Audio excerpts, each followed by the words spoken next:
Hey, it's Edward with Sneak Peek, and we are here with one of the OG Sneak Peekers, Burnie Burns. The OGest of OGs. I've never felt so short in an interview before. I'm 6'2". How tall are you? 6'5". That's a nightmare. So I started Sneak Peek actually back How long is it? I think it was like 94 I started it. Okay. I started it to get free tickets to go see movies. That was the entire purpose of the show that you're watching. Did it work? It worked like a charm. We got to go see all these incredible movies like Fear and Leaving Las Vegas. I mean, no movies that you would ever remember today. But I will say that the interview that I did with Adam Sandler On the phone, yep. for Happy Gilmore, that thing has chased me for like the last 15, 20 years. It's just like I It's our cannot. most popular video. Are you really? Yeah, I think it's got like 100-something thousand views on it. So there's some random ones that are up there too, but yeah, definitely the. It's good to have records. I will do everything in my power now to protect that record. If Perfect. Zach Anner gets like one that gets up to like 100,000, then I'll really start to sweat it a little bit. Yeah.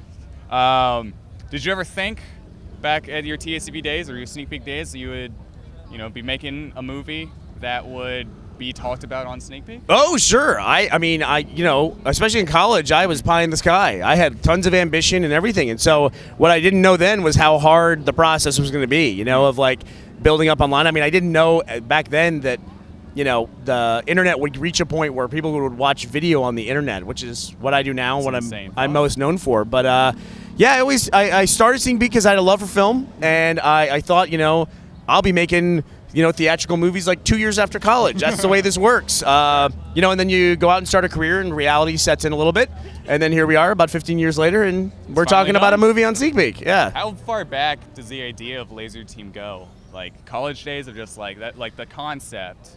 Well, the concept goes back probably about 3 or 4 years. Okay. It came out of a pitch session that we were doing, and I had this idea for, if alien technology fell in the wrong hands. Because you always hear the story of the great hero who gets his stuff, and, like, the Iron Man suit ends up with Iron Man because he built it, and so he's the guy who should run it. So that'd be funny to have a comedy where a bunch of idiots get it. Right. And it gets to the unintended recipients.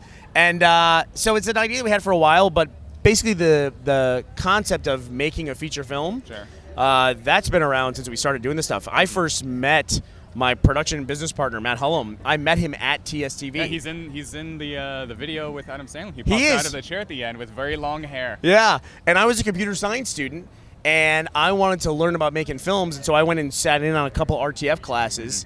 And it was like, well, I could just do this, or I could pay to be in an RTF class, or I could take that same amount of money and make a movie. And TSTV had a film camera back then, a 16mm Canon Scoopik, and we used that to shoot the whole movie. And it took us about a year to shoot a 16mm film. Every time we pushed the button, it was like $5 a second every time we pushed the button. And we were college students, so we spent $9,000 on making the movie. It was the process that started, I think, Rooster Teeth, but it itself was not a success. Totally, yeah. So on a production this big, I guess you would say is probably the biggest production that y'all have done as a company, maybe. Oh, absolutely. Okay. Was there any surprises? I know y'all are all very experienced and know what you're doing, but was there something working on something this big where you're just like, oh, well, didn't think of that, or? You know what? No, there was never like anything that was a big, huge surprise. I think probably the biggest surprise, if I had to pinpoint one was that we had about 6 people in the primary cast, in the principal cast, and we made a very conscious decision to cast 3 people from the online media world who had big followings online, and then 3 people from more traditional media, like films and things like that, TV. Because we recognize that while Rooster Teeth is a big deal online, and a lot of people know us, even, if you take one step to the left online, people have no idea what Rooster Teeth content is. So we needed people who were more household names. And so we cast like Alan Richardson from Blue Mountain State and the Hunger Games, Colton Dunn from Parks and Rec. And then Ally DeBerry from Disney show that she had called Ant Farm. And I think the biggest surprise was that all of those people were like the nicest people on the planet. Really? I mean, I think we were kind of moving with our own prejudice that the Hollywood people were going to be really impossible to deal with, and they weren't at all. They were up for anything. I mean, they had a blast. We were standing out on a football field in 28-degree weather. Yeah, y'all shot it over a very brutal winter. It was, for whatever reason, yeah. Who thought shooting in Texas in the winter would be a problem? We were worried we were going to have to shoot in August, but then we shot in the winter, and it was brutally cold. Yeah, well, Texas. Texas. And finally, What would you have to say to, I guess, all the UT filmmakers like yourself? I mean, now they have Kickstarter. Yep. But what would you say, biggest piece of advice of trying to make it after they graduate? I think the biggest thing is just get started. We just did a panel here at South by, and I said that the last time YouTube even bothered to publish the stats, which was about 2 years ago, they posted that every minute on YouTube, 100 hours of footage are uploaded. And that's a very sobering statistic, that 100 hours of footage go up on the platform every minute. That is sobering. It's just nuts. And it's just everyone is making content now. The barriers to technology just aren't there anymore. You know, those barriers to entry.